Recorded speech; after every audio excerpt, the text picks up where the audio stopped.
গাড়ি কিনতে না কিনতেই ফাইন খেয়ে গেছি। ঠিক কি কারণে ফাইন খেলাম সেই বিষয়ে এখন আলোচনা করব। তো আসসালামু আলাইকুম এভরিওয়ান, আশা করি সবাই ভালো আছেন। অনেকদিন ধরে আসলে ভিডিও বানানো হয় না ব্যস্ততার কারণে। তো এর আগেও কয়েকটা ভিডিওতে সেম কথাই বলছি, আসলে এই বিভিন্ন কারণে আসলে হয়ে উঠতেছে না। তো চেষ্টা করবো সামনে আসলে রেগুলার ভিডিও বানানোর, হয়তো আরো কিছুদিন সময় লাগবে আমাদের। তো যাই হোক, মূল কথায় আসি। তো গাড়ি তো কিনছি বেশি দিন হয় নাই। তো ব্যাপারটা হচ্ছে আমাদের বাসার রোডগুলোতে বা বাসার সামনে এবং পাশের রোডগুলোতে ফ্রি পার্কিং এর ব্যবস্থা নাই। তো অনেক জায়গায় রোড সাইড পার্কিং করা যায়, ফ্রি পার্কিং, কোনো সমস্যা হয় না। তো আমাদের বাসার একদম ফ্রন্টে মাত্র হচ্ছে 6টা ফ্রি পার্কিং। তো এর পাশে হচ্ছে একটা রোড আছে, যেটা হচ্ছে নতুন একটা রোড, পাশে নতুন বিল্ডিং এর কাজ হচ্ছে। এই জায়গাতে এখন কেনার পরে তো আসলে অত কিছু খেয়াল করি নাই, রাখার জায়গা নাই, কারণ বাসায় বিল্ডিং এ পার্কিং নিয়ে নিই। তো দেখি সবাই ওই জায়গায় গাড়ি রাখতেছে, তো আমিও রাখছিলাম। যদিও ওইখানে সাইন ছিল রেসিডেন্সিয়াল এরিয়া, বা ওইখানে ইভেন নো পার্কিং এর কোনো সাইন ছিল না, বাট যাই ওইখানে আসলে পার্কিং নিষেধাজ্ঞা আছে, মানে আমাদের এরিয়াতে সাইন ছিল পাশে, সেটা নো পার্কিং এর না। অনেক সাইনই আসলে দেখা যায় যে এত কিছু মনেও থাকে না কোন সাইন কি।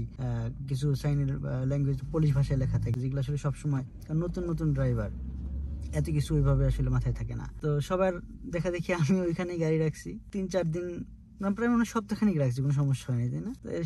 সেদিন হচ্ছে গত শুক্রবারে জুমার নামাজ পড়তে গেছি, তখনও খেয়াল করি নাই। জুমার নামাজ পড়ে এসে দেখি আমার গাড়ির উইন্ডশিল্ডে হচ্ছে একটা টিকিট ধরে রেখে গেছে। তো পরে ওইটা ট্রান্সলেট করে দেখলাম যে এখানে আমি আসলে পার্কিং ব্যান এরিয়াতে পার্কিং করে রাখছি গাড়ি, এই কারণে আমাকে এই টিকিটটা দেওয়া হয়েছে, এবং এটা ডিসমিস করার জন্য আমাকে ইন পার্সন অফিসে যেতে হবে। আমার ড্রাইভিং লাইসেন্স, তারপর আমার হচ্ছে রেসিডেন্স কার্ড বা পাসপোর্ট, এগুলো নিয়ে অফিসে যোগাযোগ করতে হবে। এখন তো মহা মুসিবতে পড়ে গেলাম যে নতুন নতুন কিনলাম, এদিকে তো টাকা পয়সাও নেই এখন, কারণ একদম ফকির।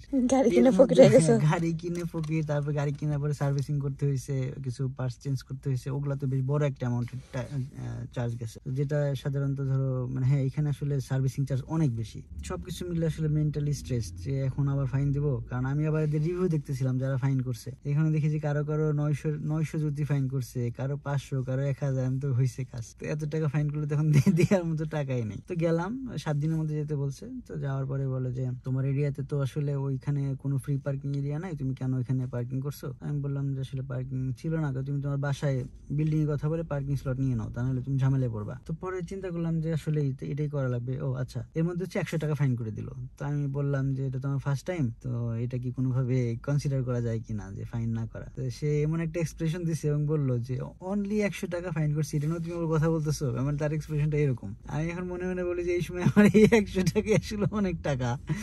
তো যাই হোক, এখন দিলাম ফাইন দেওয়ার পরে এই যে পার্কিং স্লটের অ্যাপ্লাই করছিলাম, ওইটার আসলে এখন আবার কন্ট্রাক্ট সাইন করতে হবে, কারণ সামনে মাত্র 6টা স্লট। এটা তো আসলে গাড়ি নিয়ে একবার বের হলে আবার যাওয়ার সময় দেখি যে ফাঁকা নাই, তো আবার যদি ফাইন খাই, তো বারবার ফাইন দেওয়ার থেকে এই মান্থলি একটা ফি দিয়ে গ্যারেজে রাখাটা বেটার। আর গ্যারেজে রাখলে আসলে কিছু সুবিধাও আছে, কারণ বাইরে রাখলে সবসময় ধুলা বালি প্লাস বৃষ্টি হয়, স্নো পড়ে, এগুলাতে গাড়ির বেশ ভালো ক্ষতি হয়। এমনিতেই তো পুরোনো গাড়ি কিনছি, তার মধ্যে যদি এগুলার কারণে আরো ক্ষতি হয়, তখন দেখা যাবে যে এটা আমার জন্য বেশ বড় একটা লস। যে কারণে আসলে এই পার্কিং স্লটটা নিয়ে হ্যাসেল এড়ানোর জন্য।